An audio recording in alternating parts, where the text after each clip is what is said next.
Welcome. These certainly are challenging times. This topic, moving forward in challenging times, is important because the one thing we do know that we and our organisations can't stand still, because the one that is not possible, circumstances will not allow it. We're going to start with where we are today and look at the current situation in the economies, primarily of this region.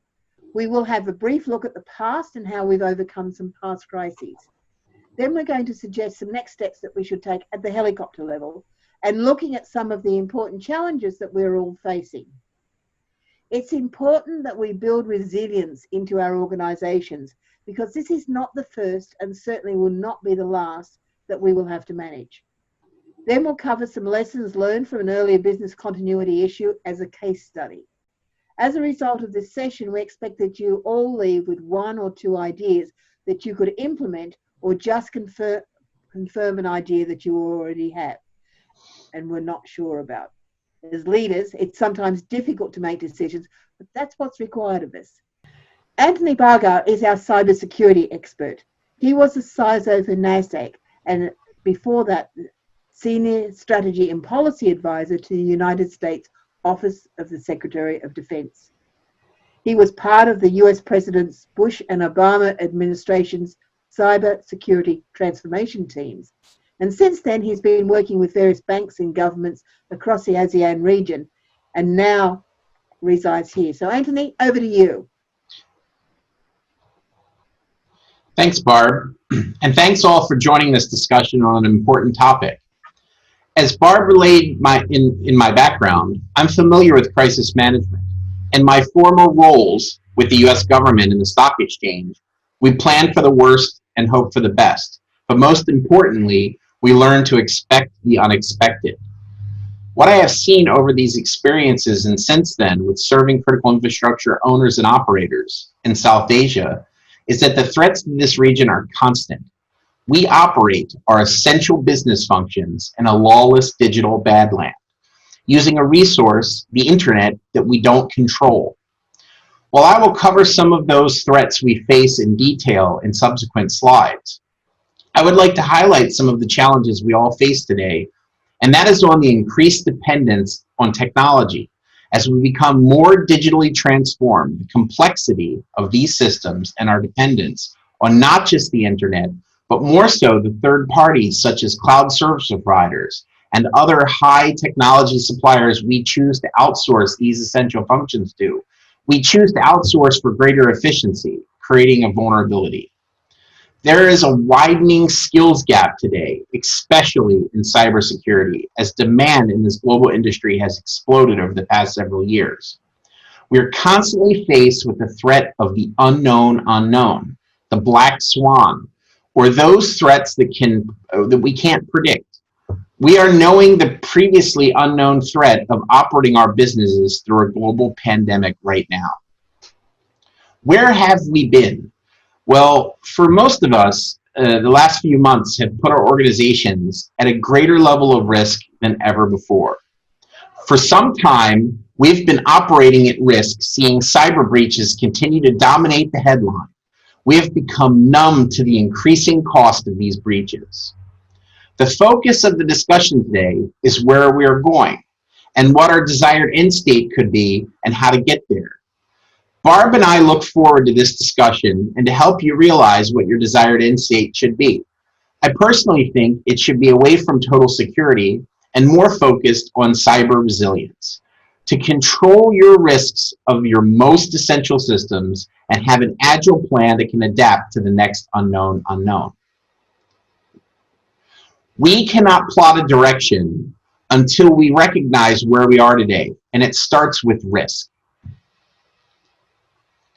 Our risks are amplified with the global pandemic, and with so many different types of risk and oftentimes confusing and conflicting risk management guidelines across so many different parts of the business, it's no surprise that we have challenges tracking them and managing them correctly. One of the biggest challenges I see as it relates to cybersecurity across an organization is that the risk appetite, or how much risk is acceptable, is not balanced within the organization. This is because risk management programs and the board committees that support them are still evolving from the older disciplines of tech risk or technology risk to that of cyber risk. This domain of risk management is catching up to the pace of technology and how dependent it has made us in our organizations.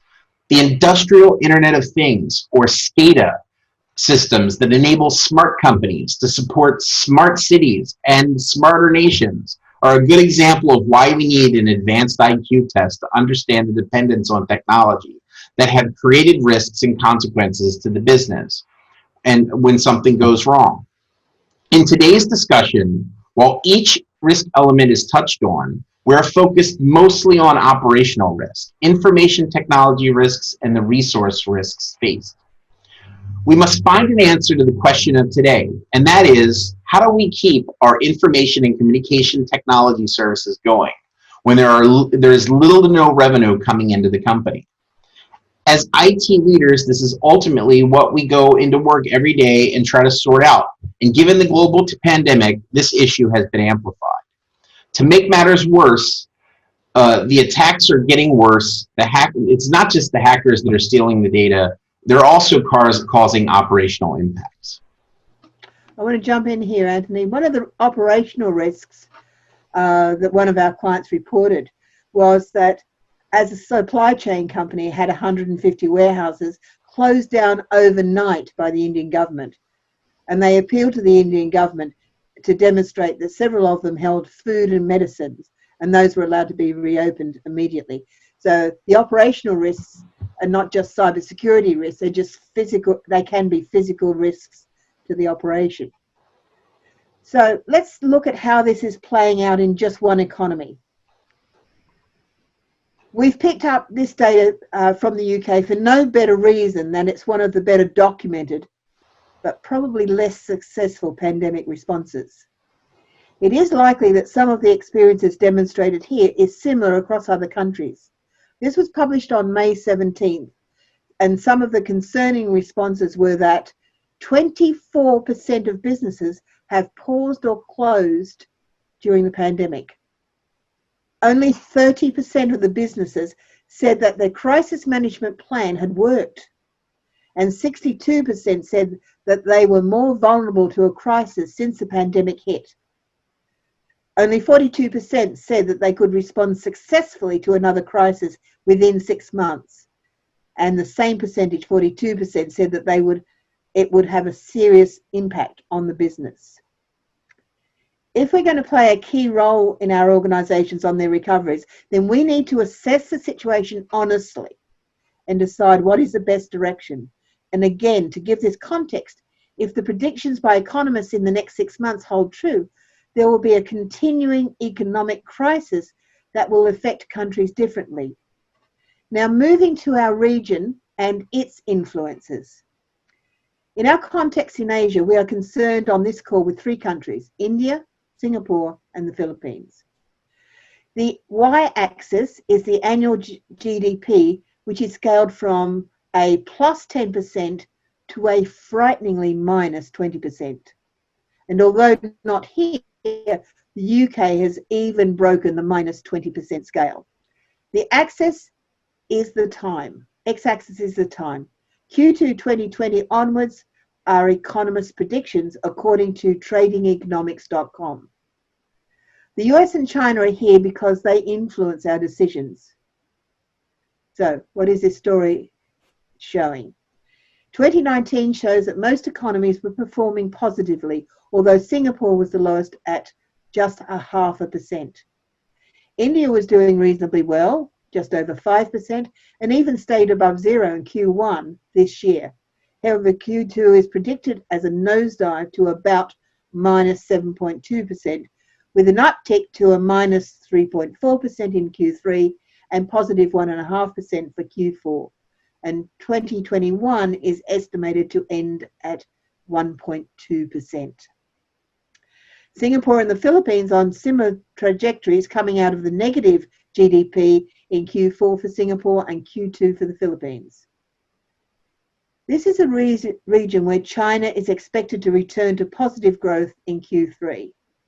The biggest drop will be the US, the yellow line taking the biggest nosedive of all, down to minus 17% GDP in Q2 and not returning to a positive GDP into 2021. So in non-economic terms, rocky but improving by late 2021. A huge issue is the supply chain, which has been under threat since the US-China trade wars and made worse by the pandemic. This means that manufacturing is moving to nearshore or onshore, further disrupting the supply chain. Just-in-time thinking is moving towards just-in-case.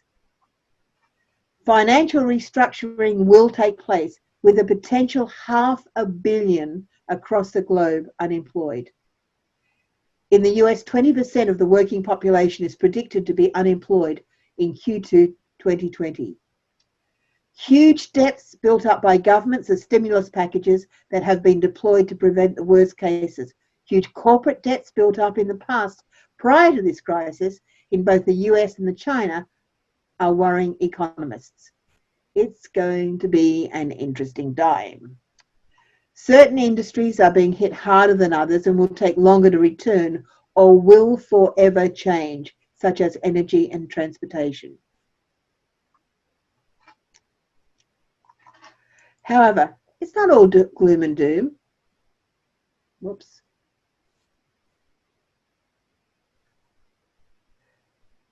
This is all happening at a time when technology is in a very positive place to help. As an example, we've all seen the rise of video conferencing as a daily activity, reducing the cost and time wasted for many of us in travel. Used well, this gives us much better ability to communicate more frequently and more reliably. Even SAP implementations are going ahead globally through video conferencing and remote working. Online commerce, online shopping has been given a huge boost, not just in the countries where it was already popular, but everywhere. Jack Moore's ambition to give every small manufacturer in China a global customer base is really coming true. Well, once we sort out the supply chain. The quiet move of universities into online education has become an explosion, where companies are now delivering micro courses on a vast range of subjects. Increased use of the internet for commerce, communication and education should see an increase in infrastructure investment to support it, as well as increased investment in technology. Massive change like this always needs a triggering event. And we've talked about the fourth industrial revolution. Well, we're here. Digital transformation on speed, and the CIO's role is key to the success in any organization. Lest you think this is all a new experience, I will let Anthony pull the lessons from the past situations. Anthony?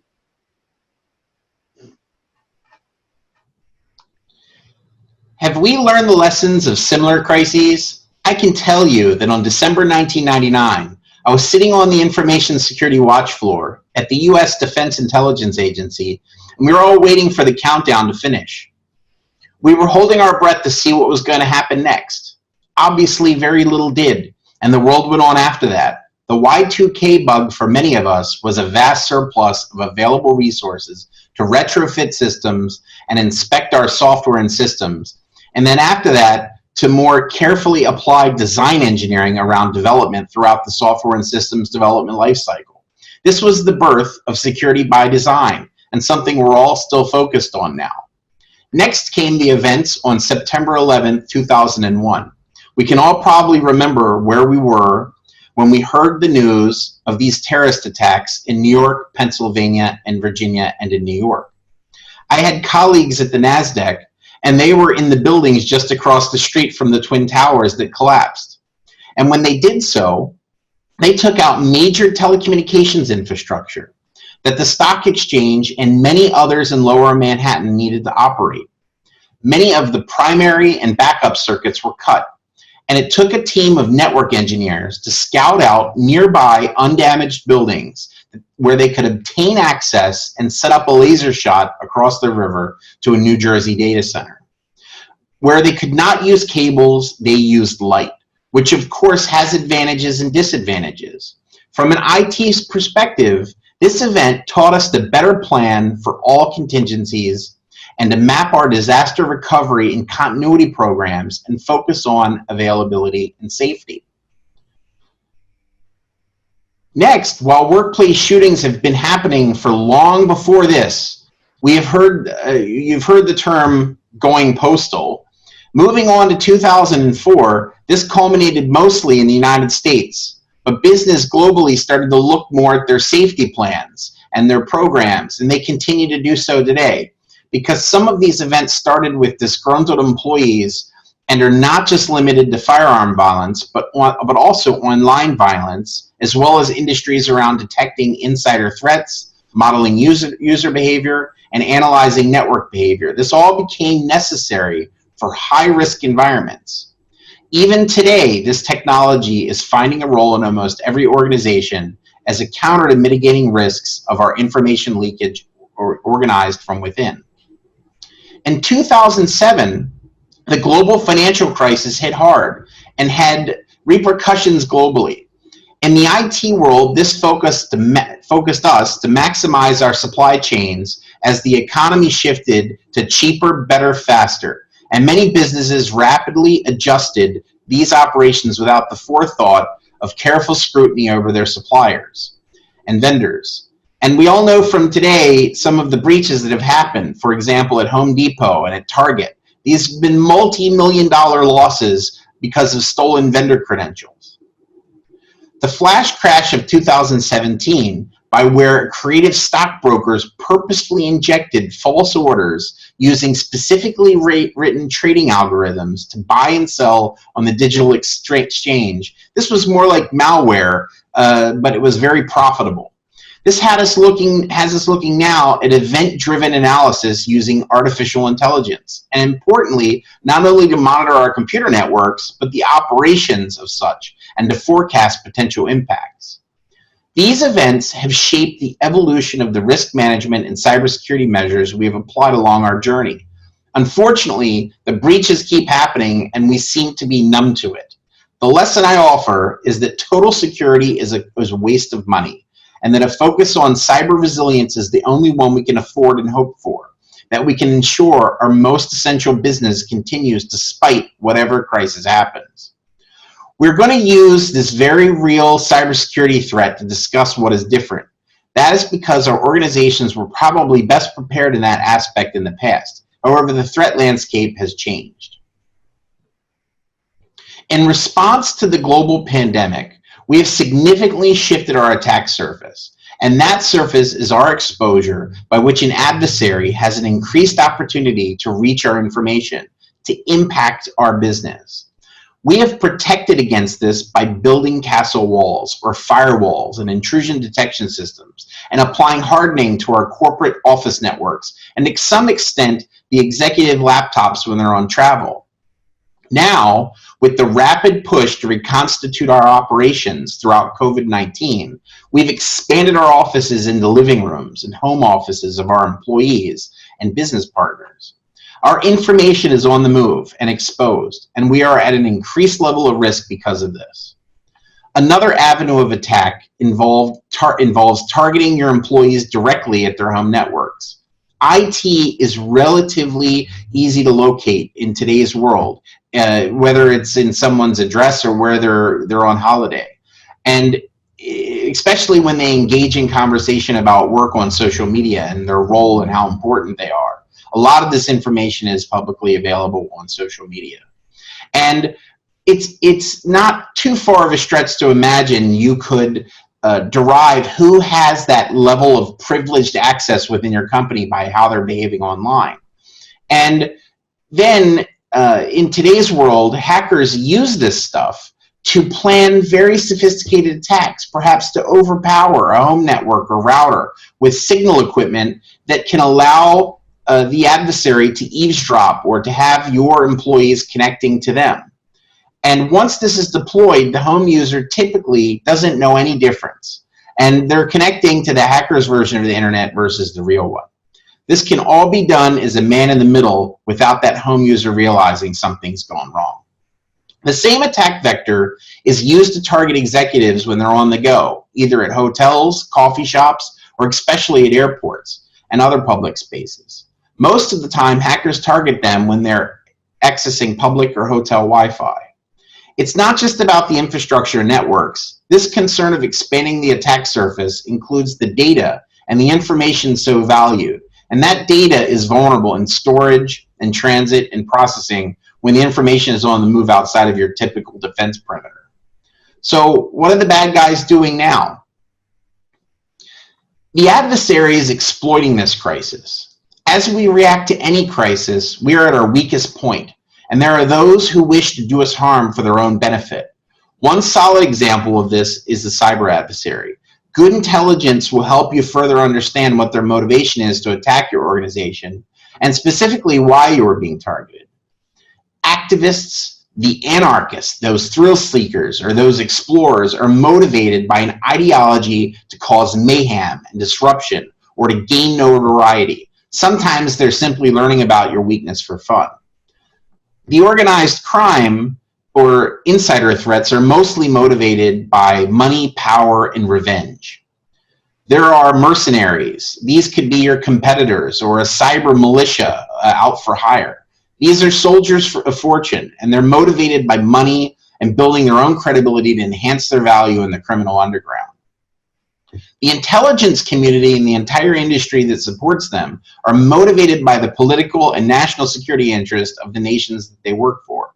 Some are motivated by gross national profit, and intelligence agencies of some countries enable their business success.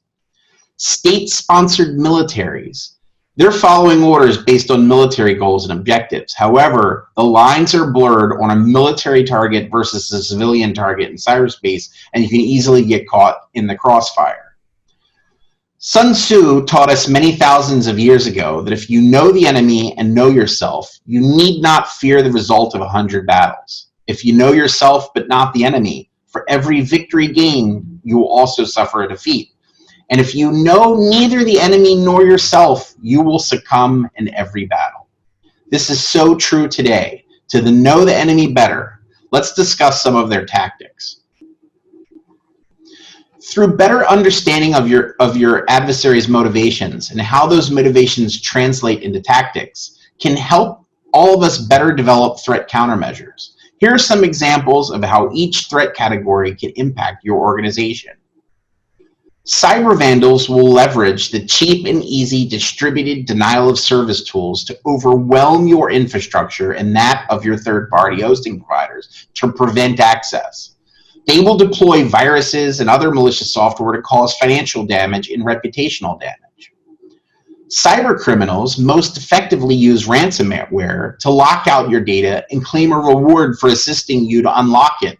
And then phishing or worse, whaling campaigns against the bigger fish, your executives, that can employ incredibly sophisticated techniques like deep fake voice or convincing emails that contain highly specific data that they can know only about if they're monitoring your communications.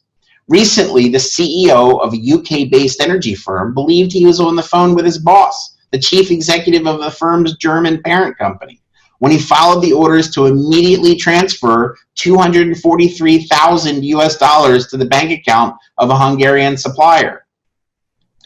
Next generation adversaries are those that are more sophisticated and include the cyber mercenaries, intelligence agencies, and other governments. And militaries, they will use advanced malware and exploit the trust you have with your third-party suppliers, and even physically penetrate your office space as well as send people to work for your organizations long in advance. However, these more sophisticated adversaries require increased time to prepare their attack and do take more risk for detection. You can spot them with the right controls in place. Do you believe you're the target of one of these adversaries? It's been reported that cybercrime will become the world's third largest economy by next year. The reality of our situation today in this global pandemic response is that we have accelerated digital transformation to overcome this crisis. In today's global pandemic, our work from home has increased risk against all of these adversaries, so we need to rethink our perimeter and how to overcome these challenges. We've been working hard over the last few months to cope with the pandemic. We've transitioned to non-traditional modes of communication such as WhatsApp, Line, and Facebook Messenger. We've rapidly adopted cloud solutions to enable business functionality typically found inside of our enterprises. And then we've punched holes through our company's infrastructure and firewall, making the castle walls look like Swiss cheese. Some organizations are putting in policies to monitor their employees' productivity and attendance for working from home by instituting policies and procedure for web camera check-ins. Remote privileged users before were forbidden, but super users are now calling back to home base over riskier connections to administer the databases that contain your most valuable information. This is a high risk. Most employee interactions are done over video conference and from meetings to training events. By and large, ICT professionals across the world have been fantastic in keeping up their organizations going. The question on most of their mind is, what do I do next? I'll hand it back over to you, Barb. Yes, the real question is, what do we do next? We need to rethink our ecosystem, not just because of the current crisis, but because we're being driven into the fourth industrial revolution, probably faster than we intended. We also need to consider the people we work with, managing our employees as knowledge workers, managing by objectives and outcomes, engaging our suppliers as partners in our ecosystem, understanding our customers and other stakeholders. That will change our process to improve the customer and the employee experience, mobility, and much better data upon which to make decisions. Recognizing that our organizations will be hit with many other challenges, understanding the impact on the organization and how it can operate regardless of the type of crisis. Gaining better data to improve the customer experience and the decisions made at all levels. Taking heed of futurologists so that we start to plan for massive change. All of this is underpinned by technology that delivers real benefit to the other three quadrants. But all of this requires trust. Therefore, it is critical to ensure that there is cyber resilience. And being resilient is having a plan. Now is the time to upgrade your business continuity plans if you had one, or write them for the first time if you didn't. Most organizations have a cyber crisis plan, but a surprising number of well-known companies don't have a business continuity plan that covers all of the organizations.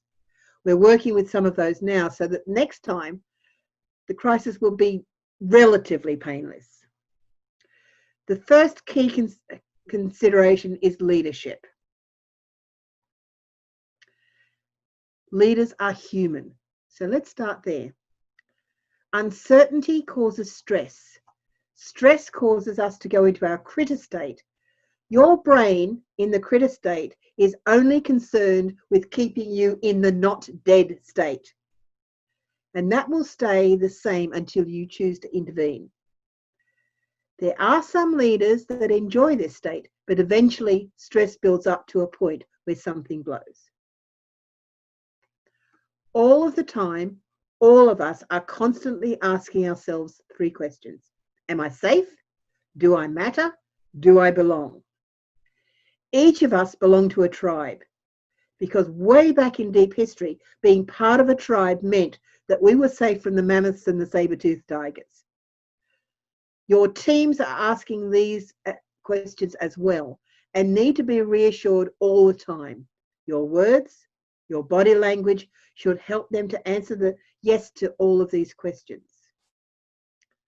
Part of that is your role as a leader to define the plans and to engage them. A great leader knows that a crisis is a crisis because it affects people.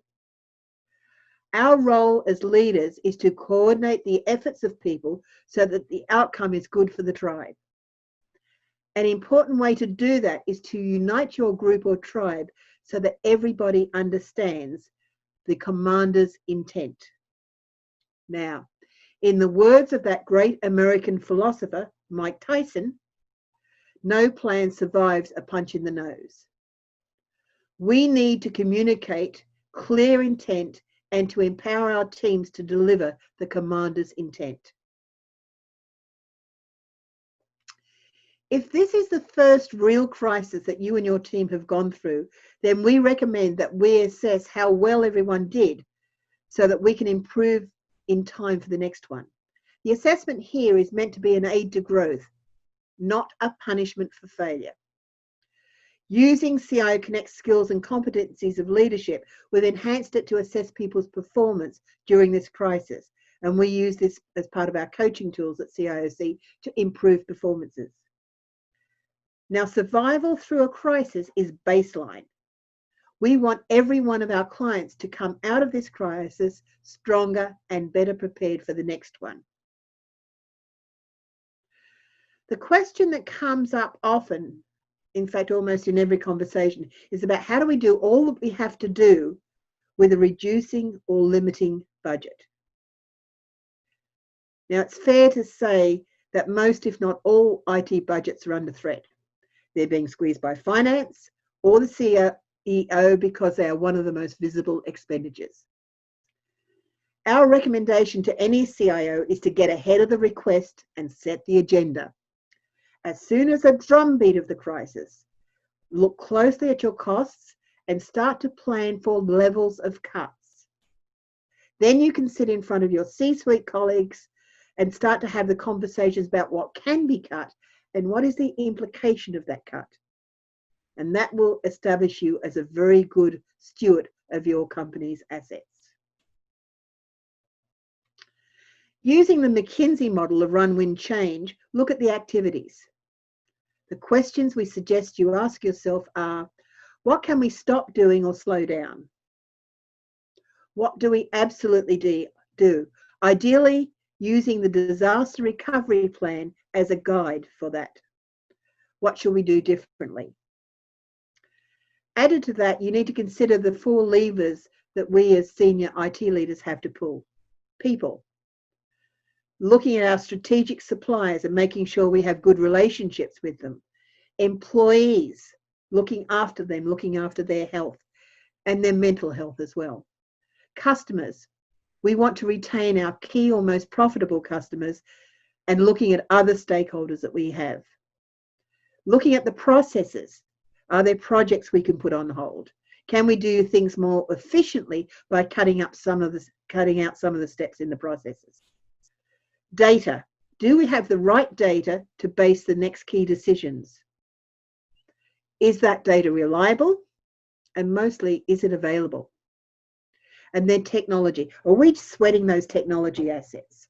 I mean, one of the things that I know from working with Anthony, that quite often when we go in to see a client, they're using the technology, particularly in cybersecurity, but they're not using all of it. And Anthony and I have actually sat in on meetings where Anthony said, you know, you can do that in what you've got. You don't need to buy this other blinky box. You know, can we reduce the number of unused licenses? Is there something we can deploy to make us more cost efficient? Are we managing our cloud costs properly? A large part of the problem that technologists have is that they don't explain themselves clearly to the rest of the business. Graphics are clearer than numbers. Whether you are explaining the potential results of budget cuts on the IT budget that you are about to recommend, or just explaining the actual budget, it's good to help the rest of the organisation to discuss and understand the implications of the choices that they need to make. So this communication across the organisation is quite important. Anthony. Great. Okay. Let's start at where we mean to end, and that's the outcomes that we want. So take a look at this. These are our ideas of what the desired outcome should be. However, my list may not be right for your organization. It's important to develop a custom plan for your organization that gives you the best shot. One area that I do believe is a solid outcome that gives you that best shot is to strive to be a cyber resilient organization. And I'm going to talk in great detail on what that means. We believe that organizations should focus on ensuring their missions and that the business essential functions can survive under all circumstances, or at least by the expense by which you agree it's worth it. In order for this to happen, risks must be controlled. Appetites for risk are balanced among the key stakeholders, and there's a continuous assessment of risks so that you have the right situational awareness to operate the business securely. This cannot be achieved unless your most critical assets, the people, are prepared, and that the knowledge, skills, and abilities are refreshed, and most importantly, are exercised regularly through cyber drills and hands-on training. Our information and communication technology has to work under fire, deflect the attacks, and confuse the adversaries, especially the sophisticated ones, with more advanced tactics and techniques like cyber deception. Our plans and strategies and the culture that drive them have to be agile or more open to adapt to the adversity and changes that happen along with any crisis. And people need to be empowered to make decisions when the chain of command is slow to react. Threats to our supply chains and dependence on critical infrastructure should be understood, and they have to be a part of the plan. And importantly, our people have to be safe and secure, and their well-being has to be looked out for. Resilient organizations only happen by design. Either you plan for it, or Darwin's survival of the fittest ensures that only those that can adapt survive. To achieve these outcomes, we must re-architect for the new normal. And in this global pandemic response, our plan must be agile and forward-thinking and consider that the ways we used to work are our history, and they're a legacy environment. That's not going to work anymore. We must plan for regular remote working with a dispersed workforce. We're not just going to go back to the old normal with a vaccine or a scientific breakthrough. The cat's out of the bag on that one, and a nomad lifestyle for your employees should be strongly considered. We must get used to the process of rapidly evaluating and building a segmented architecture that we can plug new vendors into our toolkit, and by rapidly adopting new technology and innovation, this will assist us in overcoming the challenges that are ahead of us. The cloud and the benefits it brings definitely are a part of this new normal. And understanding the business impacts and setting expectations in your vendor contracting is important, so that continuity of operations and disaster recovery is part of your plan and part of your contracts when you're leveraging cloud infrastructure. Be prepared for the organization's information to be everywhere and understand where it is, and considering perhaps even using things like advanced encryption technology, and even relooking at your data, your policy for data retention. Maybe you don't need to keep this data for so long. Maybe it should be destroyed after a while. Why is it valuable to you? This is a question that organizations sometimes miss when they have data breaches. They wonder why they still maintain that data, because it came back to be a problem. Stepping up to the whole ecosystem that needs to be resilient, and there's some key touch points that I'm going to cover now. You've heard us beat the drums on cyber resilience, and so what does that really mean? To be resilient, you cannot afford to protect everything. You can't do that equally. You must focus on those capabilities that enable your critical information and communication technologies to operate and recover from a sophisticated cyber attack. This means focusing on your priority underpinnings for essential business functions and core missions, and adopting the concept of acceptable loss and focus on your resources that matter most in a crisis. Many organizations do not have a complete map of their infrastructure. I call it the spaghetti syndrome. As I see server rooms and data centers thrown together over the years, organically put together as organizations expand and acquire new companies and technology. It's like the picture of the 3-year-old eating a bowl of spaghetti and dumping it over their heads. Taking a careful initiative to map the ICT data flows and your systems is very key in taking a step towards segmentation and resilience. It's really about focusing less on this idea of total defense to protect everything and building those castle walls. It's really futile. The budget reality, given the resource crunch that we're all under with the pandemic, will kind of force this evolution towards resilience principles. Understanding the threats that are possible is important to define this plan. We need a new strategy. one that looks at the adversary's life cycle and goes well beyond protecting the perimeter. I developed this cyber attack framework to better explain the tactics and countermeasures that you can take to protect those key assets. Understanding the motivation and tactics of these next generation adversaries is really the key to defense. Most adversaries will follow the principle of easiest penetration, meaning they will also spend as little as possible to penetrate your external perimeter, and given enough time and resources, they're always going to get in. This is where I see most organizations go wrong. I see majority of companies overspending way too much to prevent adversaries from getting in, and little else on what to do once they're inside the network. As an adversary, they crowbar their way into the work network, and then they're going to laterally move throughout the organization and typically have this freedom of action to obtain privileged access and hide their actions in the noise and your basic operational noise. They're going to stay in the network to plan their actions and cause some impact, either to steal your data or to cause some problem for your company. Again, the adversary's ability to impact you results from success in all three of these areas, and reducing their impact requires a focus from you on all of these areas. You can, and the reality is, you can only afford to do this where it matters the most to your key assets and critical functions. So make sure we have all of the elements in place and keep our plan fresh. The foundation of cyber resilience is more than just robust networks and redundant circuits, and it includes the trusted information and how we maintain trust against some of these new targeted attacks. Some of them actually involve, the more dangerous attacks involve the manipulation of data and not just its theft. Assuring your ICT services maintain security throughout the entire data lifecycle is essential. You can't have a resilient organization without addressing these foundational building blocks of networks, information, and services.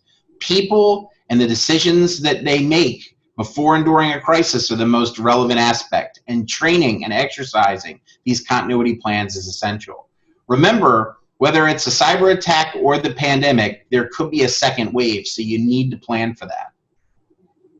And in planning for that second wave, there are some things you can consider to be a part of this plan right now. Enhancing executive communications and team building throughout the development of a crisis plan, and to ensure that everybody is on the same page in a disaster. So what did you learn from what is happening right now in this pandemic? Perhaps there should be somebody writing these things down and documenting it so we don't forget it later. And also, it's important to examine the customer and the stakeholder impacts and update your risk management plan to derive more meaningful calculations for risk. That's some of the most difficult things to do until you have real world examples. Well, this is a big real world example we can all learn from and update these risk algorithms. These opportunities we're living through, it's hard to see it as an opportunity right now, but I'm sure some good will come out of it. And it will help us plan a better risk management program going forward. Once the dust settles and we go into the new normal, we need to conduct crisis and continuity exercises with both the management team and the technical teams together. These should be done at least annually and be well prepared with realistic scenarios to stress test our programs. Additionally, we need to censor our equipment. There's lots of information that you have available to you, and sometimes these sensors are just turned off.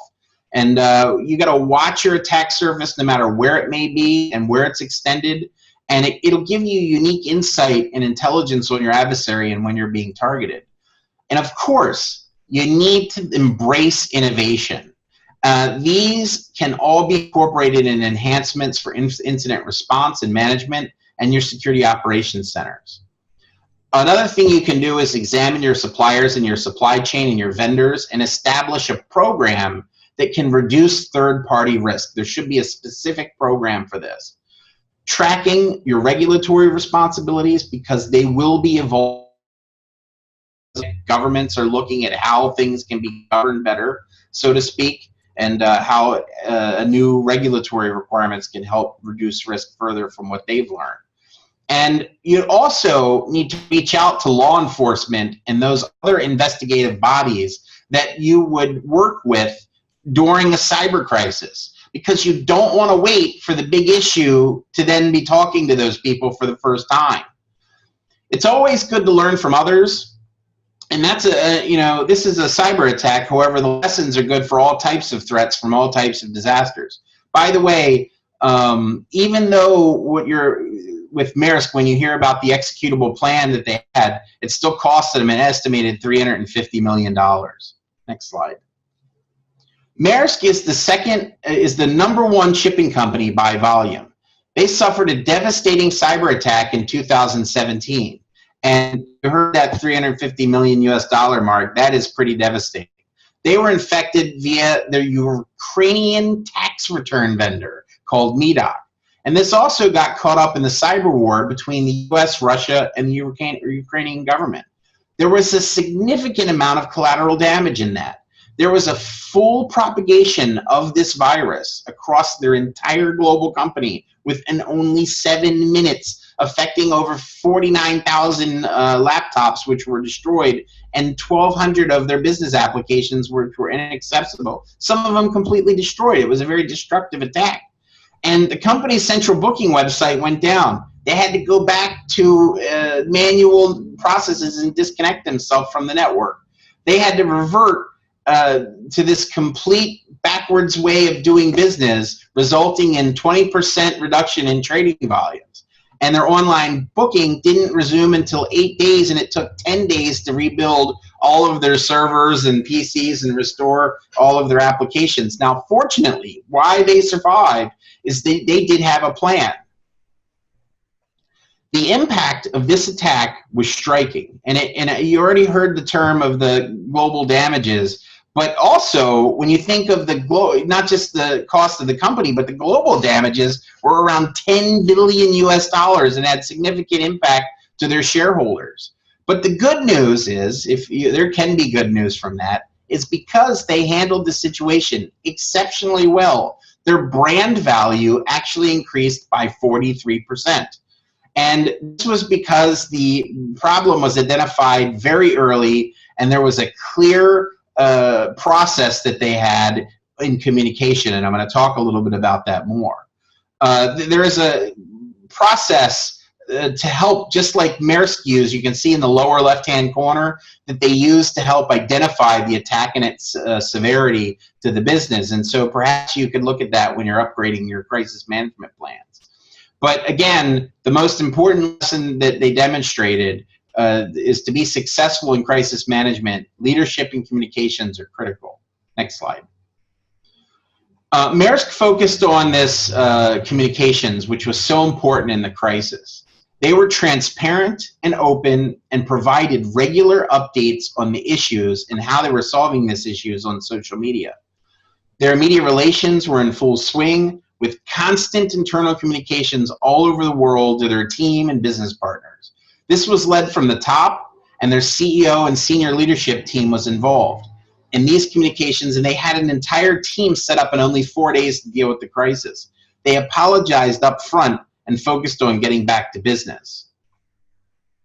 Anthony, you're talking about MAERSK at the moment and the way they've handled that, but we've had lots of other crises. Are you aware of one that didn't handle it as well as MAERSK, and how did that end up? Yeah, I mean, a perfect example of that was the Equifax breach. With most of my personal records, this is the Equifax event that happened where they had significant financial impact that they foresaw.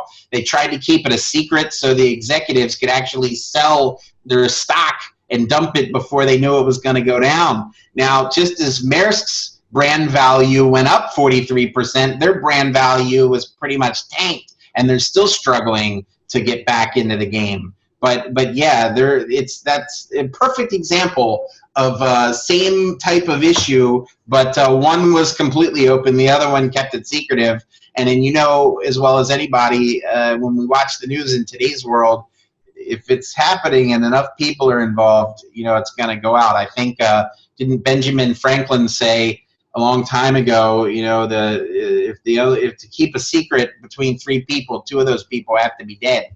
So, did any heads roll from that one, do you think? what's that again? Did any heads roll from that one, from the yes, I do believe one of the executives was fired because of it. I think the head guy was fired from that. But yeah, there was a lot of leadership change. It's a career-changing event when these things don't go correctly. Okay. Okay. So prior to this crisis happening, everybody should understand their role and responsibility and decision authority. And everyone should be empowered to make decisions. We promote this 6-step ICT crisis management plan to focus on areas for the immediate term.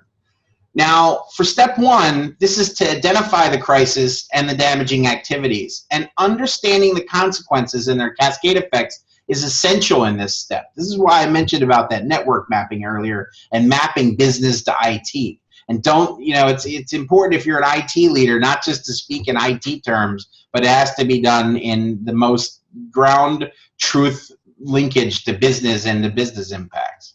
Step 2 is to initiate the crisis management function in very short order. And what's important there is to get access to leadership and have open communications. But it's absolutely critical to establish a chain of command so you can govern the problem effectively. And step 3, to perform this general analysis and setting a standard timeline and an operational tempo as you're working and tracking these deliverables is important. And perhaps if you have a crisis, find your star program manager who's obsessed with details. Some of them are. I've worked with some of them. And you know, having somebody with that personality is important because they focus on details and they get the crisis and everybody knows what's going on. Avoid paralysis by analysis, though, and sometimes a decision's better with the data that you have than doing nothing. In step 4, it's the immediate measures that you have to define, adopting the concept of acceptable loss, as you know, perhaps like cutting off the arm to save the patient is an example. So you might need to isolate one segment of your network, and it might be the only option, but once you have mapped it and understood the cascade effects and impacts, it'll help you mitigate the downstream effects. In step 5, it's to create a mitigation plan. Consider that you're not just putting the pieces together, but recovering to an evolved state to address the root cause of the problem. So if you just restore from backup, the same problem that hit you the first time just doesn't hit you the second time. And step number 6 is to implement and monitor the progress. So you need to really look at the adversary, and or if it wasn't adversarial driven, what were the events that led up to the crisis, and to create those early warning signals and indicators and have some way to spot them in the future. And you need to create a culture of see something and say something instead of ruling by fear. Anthony, again, your background is in cybersecurity, and that's where you've based this. Do you think this crisis handling plan fits for all kinds of crises? Yes, I absolutely do. And, you know, when I was working in the Pentagon and at the NASDAQ, we had, you know, while primarily I did focus on the cyber threat, I was also involved in force protection, counterterrorism, and homeland security and critical infrastructure threats with natural disasters and things like that, and even people issues. And this pandemic is a perfect example of when there's a massive people problem. But it comes down to adopting these ideas of being resilient, which go beyond, you know, a cyber hacker and can span many of the other types of hazards that can affect your organization. Okay. Right. So now, the pandemic and its economic threat is not the first crisis, even for the last 12 months. It's probably the 3rd or 4th, depending on the kind of organization you've been in. It is, however, the biggest. I can also safely predict, with my futurologist glasses on, it's not going to be the last. Therefore, we need to have a plan. We need good, solid leadership, and we need to be able to finance that plan. We need to understand the minimum operating possibility of our organizations. And that's what makes us resilient to all of these hits. We need to increase our situational awareness and to build that into our plans, which means our plans have to change with increased knowledge. Parts of our organizations will need to change, and our people will need to be trained in leadership to be stronger, more resilient, and confident. We need to understand the risks and to manage them.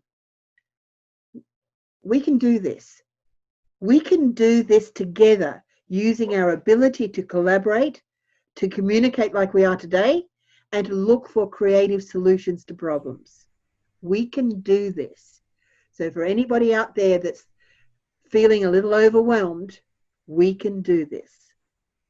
Now, with that, I wish you all every success in the future. If you have any questions that you have for us, please email us and we will answer them. And here is where you email them to. Thank you very much, everybody. Thank you, everyone.